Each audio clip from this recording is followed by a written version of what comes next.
हैं आप सब? आप सब बढ़िया होंगे। तो बच्चों, लास्ट क्लास में मैंने आपको अकाउंट्स के बारे में कंप्लीट इन्फॉर्मेशन दी, अकाउंटिंग टर्म्स एक्सप्लेन करी कि उनके मीनिंग्स क्या होते हैं, सो दैट जब हम उन टर्म्स को डिफरेंट चैप्टर्स में यूज करेंगे आपके माइंड में कोई मिसअंडरस्टैंडिंग नहीं रहे। आज मैं आपको बच्चों चैप्टर कराऊंगी अकाउंटिंग इक्वेशन।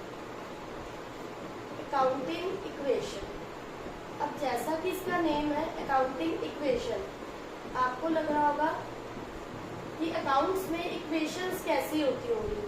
तो इनिशियली बच्चों, जैसे कि आपने साइंस में भी पढ़ा होगा कि इक्वेशंस होती हैं, उन इक्वेशंस को हमें क्या करना होता है, equate. Equations means are both sides should be equal, left hand side and right hand side. Similarly in case of accounting equation, आपका दोनों साइड्स का टोटल इक्वल होना चाहिए। तो वो दोनों साइड्स क्या है बच्चों आपकी?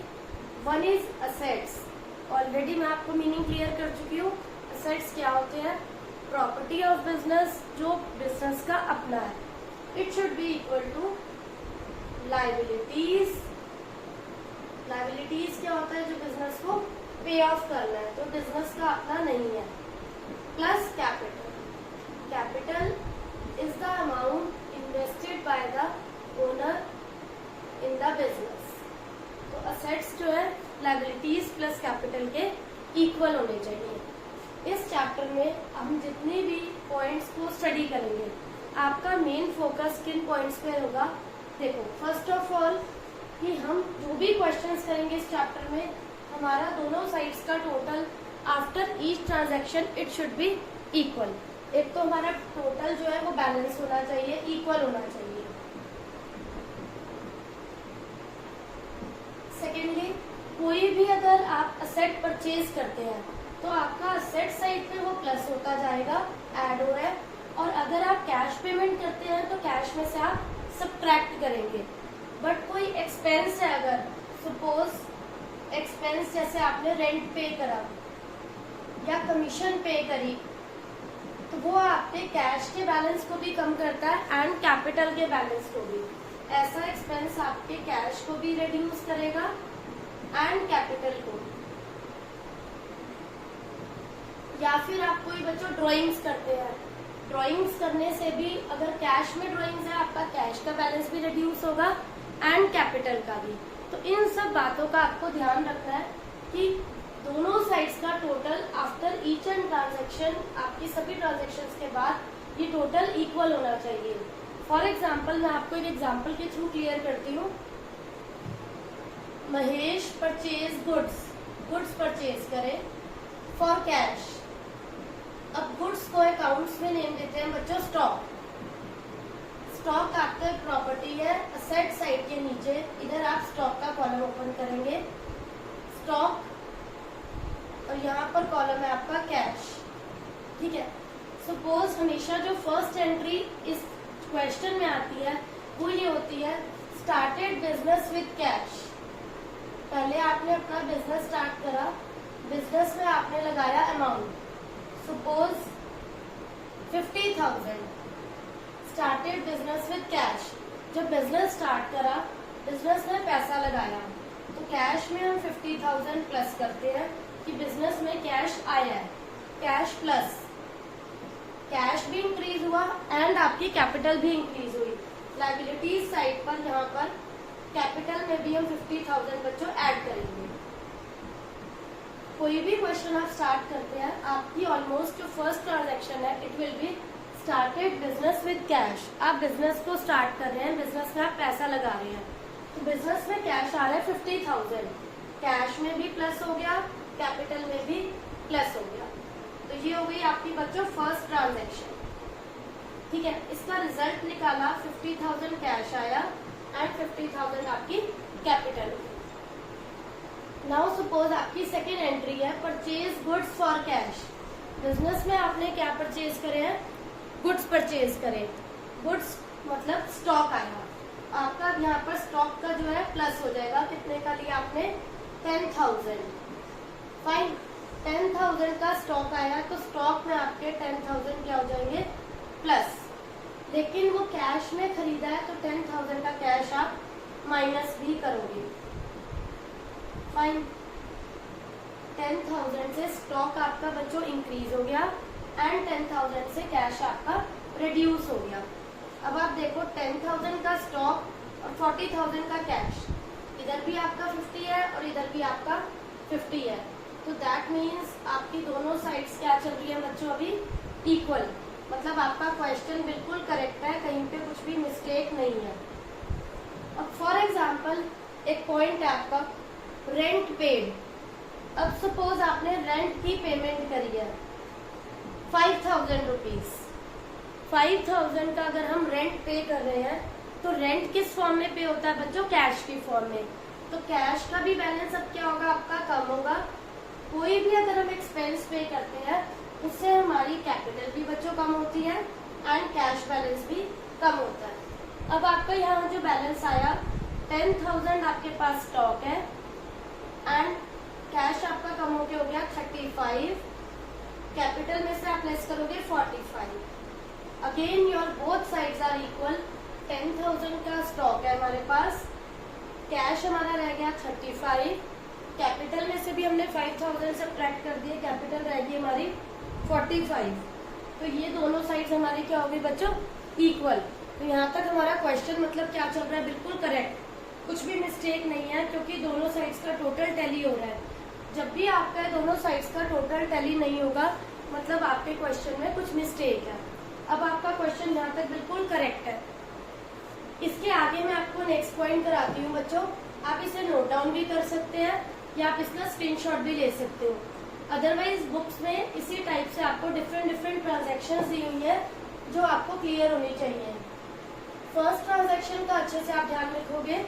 अगर बिजनेस हमने स्टार्ट करा है, बिजनेस में कैश लगाया है, तो कैश के बैलेंस को भी वो इंक्रीज करेगा एंड कैपिटल के बैलेंस को भी इंक्रीज करेगा। अगर कोई एक्सपेंस है जैसे रेंट दी है, सैलरी दी है, उससे आपका बच्चों कैश का बैलेंस भी रिड्यूस होगा एंड कैपिटल का भी। अब फॉर एग्जांपल आपके पास एक ट्रांजैक्शन है रिसीव्ड कमीशन। अब यहाँ पर हमारे पास ट्रांजैक्शन है रिसीव्ड कमीशन। अब कमीशन की फॉर्म में हमारे पास क्या आ रहा है बच्चों, कैश। वो नेम है उसका कि कमीशन आई या फिर रेंट आया, उसकी फॉर्म में एक्चुअल में क्या मिल रहा है, हमें कैश मिल रहा है। तो कैश हमारा क्या होगा बच्चों, इंक्रीज हो जाएगा। अभी हम जो क्वेश्चन कर रहे थे, अगर मैं उसी को कंटिन्यू करती हूँ, स्टॉक का बैलेंस था, कैश का बैलेंस था, कैपिटल हमारी कितनी थी यहाँ पर बच्चों, ये 10,000 था स्टॉक, कैश 35 था, कैपिटल 45 थी। अब अगर आपको कमीशन रिसीव हुई है 5,000 की, तो कैश का बैलेंस आपका इंक्रीज हो जाएगा 5,000 से एंड कैपिटल भी आपकी इंक्रीज हो जाएगी। तो इस पॉइंट के बाद भी हम आप चेक कर सकते हैं कि आपका क्वेश्चन करेक्ट चल रहा है या नहीं होगा। 35 + 5 इज 40,000 एंड हियर कैपिटल का टोटल हो गया आपका 50,000 एंड लायबिलिटीज अभी आपकी है 0। फाइन, तो यहाँ 40 + 10 50 और कैपिटल भी 50। तो यहाँ तक आपको होप सो क्लियर हो गया होगा। नेक्स्ट एंट्री है परचेज फर्नीचर फॉर कैश। अब बिजनेस में हमने परचेज करा furniture for cash, furniture for cash 10,000 का फर्नीचर आया, असेट्स आपके इंक्रीज हो गए। आप क्या करो बच्चों, यहाँ पर आप फर्नीचर का कॉलम ओपन कर दो असेट साइड पर, क्योंकि फर्नीचर आपका असेट है। 10,000 से आपका फर्नीचर इंक्रीज हो गया और कैश में लिया आपने, तो 10,000 आप कैश में से क्या करोगे बच्चों, सब्ट्रैक्ट करोगे। 10,000 का फर्नीचर हो गया, 10,000 का स्टॉक हो गया, कैश अगर आप 40 में से 10 सब्ट्रैक्ट करते हैं, यहाँ हो गया आपका 30,000। ठीक है, तो 40 में से 10 गए 30,000। अब भी आपका दोनों साइड्स का टोटल जो है इक्वल आ रहा है। कैपिटल का 50, कैश हो गया 30, stock is 10 and furniture is also 10। इसके बाद बच्चों सपोज नेक्स्ट एंट्री है गुड्स कॉस्टिंग। 16,000 गुड्स की जो कॉस्ट है आपने क्रेडिट पे परचेज करी, क्रेडिट पे गुड्स को परचेज करा। कितने के गुड्स हमने उधार पे खरीदे हैं, गुड्स खरीदे आपने 15,000 के, अगर तो स्टॉक आपका इंक्रीज हो रहा है पहले की तरह। पहले आपने गुड्स खरीदे थे, स्टॉक इंक्रीज हुआ था, पर कैश जो है वो आपका लेस हो गया था क्योंकि आपने उसको कैश में खरीदा था। अब आपने गुड्स खरीदे हैं उधार पर, क्रेडिट पर। अब क्या होगा बच्चों, यहाँ पर 15,000 का स्टॉक इंक्रीज हुआ, यहाँ पर आप कॉलम खोलोगे क्रेडिटर्स का, उधार पे लिए 15,000 के आपके बच्चों क्रेडिटर्स इंक्रीज हो गए। इस एंट्री के बाद आपके जो बैलेंस आ रहे हैं वो क्या है, 10,000 प्लस 25। स्टॉक आपका इंक्रीज होके हो गया बच्चों 25 एंड 30। इस साइड का टोटल आ रहा है आपका बच्चों 65 एंड इधर का भी आपका टोटल आ रहा है 15 प्लस 50 इज 65। आपको इस पॉइंट को माइंड में रखना है। कैसे पता चलेगा ये हमें, अगर कैश में गुड्स खरीदे हैं स्टॉक में प्लस, कैश में माइनस, क्रेडिट पे खरीदे हैं स्टॉक में प्लस, क्रेडिटर्स इंक्रीज हो गए। उधार पे खरीदे हैं तो जब भी गुड्स को आप परचेज करोगे क्रेडिट पर, क्रेडिटर्स आपके इंक्रीज हो जाएंगे। फाइन। इसके बाद बच्चों नेक्स्ट है, अगर आपने गुड्स सेल करे हैं क्रेडिट पर, गुड्स क्रेडिट पर सेल करे हैं, अब पहले क्रेडिट पर परचेज करे थे, अब क्रेडिट पर आपने सेल करे हैं, तो इसमें क्या करना होता है जब क्रेडिट पर सेल कर रहे हैं, 5,000 के गुड्स उधार पे बेचे, स्टॉक में से आप 5,000 लेस कर दो क्योंकि आपने अपने गुड्स को बेचा है, स्टॉक का बैलेंस आपका बच्चों कम हो गया। तो यहाँ पर हम स्टॉक को क्या करेंगे माइनस, पर उधार पे खरीद बेचे हैं, सेल करे हैं, डेटर्स इंक्रीज हो गए। आप यहाँ बच्चों एक डेटर्स का कॉलम ओपन करो, यहाँ पर आप एक डेटर्स का नया कॉलम ओपन कर दो कि जिनको हमने उधार पे बेचा है, जो लोग हमें पैसे नहीं दे सकते, वो हो गए 5,000 से इंक्रीज। अब इसका आपकी इधर वाली एंट्री पे कोई इफेक्ट नहीं आएगा, आपने गुड्स को सेल करा है। एक तो बच्चों आपका स्टॉक कम हो गया, स्टॉक में से लेस कर दो। सेकेंडली आपके डेटर्स इंक्रीज हो गए क्योंकि आपने उधार पे बेचा है। अब आपका यहाँ बैलेंस हो गया बच्चों 10,000 प्लस 20,000 प्लस 30,000 प्लस 5,000। तो यहाँ हमारा टोटल हो गया बच्चों 30, 20, 50 प्लस 10, 60 एंड 65 एंड इधर का टोटल भी हो गया आपका 65। तो इस टाइप से आप जितनी भी एंट्रीज करोगे आपका दोनों साइड का बच्चों टोटल मैच करना चाहिए।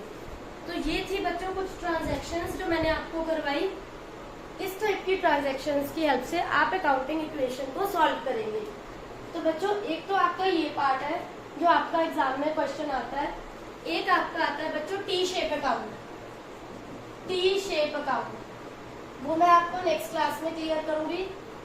एंड एक होता है बच्चों आपको प्रॉफिट की कैलकुलेशन करनी आनी चाहिए कि बिजनेस में आपको प्रॉफिट्स हो रहे हैं या लॉस हो रहे हैं, उसको आप कैलकुलेट कैसे करोगे, उसका भी मैं आपको फॉर्मूला एक्सप्लेन करूंगी कि उसका फॉर्मूला क्या है। कई बार क्वेश्चन में ओपनिंग कैपिटल गिवन होती है, समटाइम्स क्लोजिंग कैपिटल गिवन होती है, ड्राइंग्स गिवन होती हैं, उनकी हेल्प से हम प्रॉफिट की कैलकुलेशन कैसे करते हैं। नेक्स्ट क्लास में मैं आपको ये भी क्लियर करूंगी टी शेप अकाउंट जो बनता है उसको कैसे बनाते हैं। ये जैसे सपोज आपके बैलेंस आए हैं बच्चों, टी शेप अकाउंट में आप क्या करेंगे, इस टी शेप का अकाउंट बना दिया ये मैंने, ठीक है। अब यहाँ पर हमें क्या करना है, इस टी शेप के अकाउंट में एक साइड पे आपको असेट्स डालने हैं बच्चों और एक साइड पे आपको लायबिलिटीज डालनी है, सिर्फ इतना करना है एंड आपका T shape account complete consider होगा। तो टी शेप अकाउंट आपके सिलेबस का पार्ट है, उसको आपको करके जाना है। With the help of balance आप टी शेप अकाउंट मेंटेन कर सकते हैं, वो इजी है, मैं वो भी आपको क्लियर कर दूंगी कि आपको दोनों साइड्स पर बैलेंस कैसे ट्रांसफर करने होते हैं टी शेप अकाउंट में, ठीक है। टी शेप अकाउंट में एक साइड पे आप असेट्स के बैलेंस ट्रांसफर करते हो, एक साइड पे लायबिलिटीज के, सो दैट आपकी बैलेंस शीट टैली हो जाए। जैसे ये असेट्स के जितने भी बैलेंस है, लाइक ये फर्नीचर है 10,000, स्टॉक 20,000, कैश 30,000, डेटर्स 5,000, इसी टाइप से जो लाइबिलिटीज है, आपके पास क्रेडिटर्स है 15,000, कैपिटल है 50,000, यहाँ आपका टोटल है बच्चों 65 एंड इधर भी आपका टोटल टैली कर रहा है।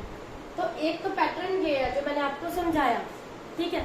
नेक्स्ट क्लास में मैं आपको फॉर्मूला कराऊंगी प्रॉफिट की कैलकुलेशन का, सो दैट आपको इजीएस्ट वे में प्रॉफिट की कैलकुलेशन समझ में आ जाए, क्लोजिंग कैपिटल कैसे निकालते हैं। तो होप सो बच्चों आप सबको ये टॉपिक क्लियर हो गया होगा, कोई डाउट नहीं होगा।